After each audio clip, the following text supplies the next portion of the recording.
कोल्हापूर शहराच्या हद्दवाढी संदर्भात मुख्यमंत्री देवेंद्र फडणवीस, उपमुख्यमंत्री एकनाथ शिंदे, अजित पवार, पालकमंत्री प्रकाश आंबेडकर यांच्या उपस्थितीत महत्त्वपूर्ण बैठक झाली।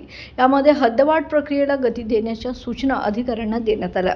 आमदार राजेश क्षीरसागर यांनी सांगितलं की संबंधित गावांना नोटीस देण्याची प्रक्रिया लवकरच सुरू होईल आणि ग्रामपंचायतीची भूमिका आल्यानंतर प्रस्ताव शासनाला सादर केला जाईल। हद्दवाढ ही काळाची गरज असून ग्रामीण भागातील नागरिकांना विश्वासात घेऊनच हा निर्णय होईल असंही त्यांनी यावेळी स्पष्ट केलं। पाहूयात ते काय म्हणाले।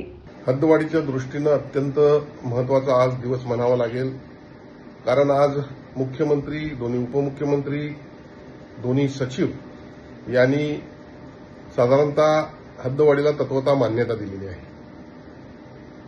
आजच मी कोल्हापूर महानगरपालिकेच्या आयुक्ता यांना हद्दवाढीचा प्रस्ताव शासनाला सादर करण्याविषयी पत्र देत असून तो प्रस्ताव त्या जिल्हा परिषदच्या सीओना पाठवतील आणि सीओ मग त्यानंतर संबंधित गावांना त्यांचे ठराव मागतील।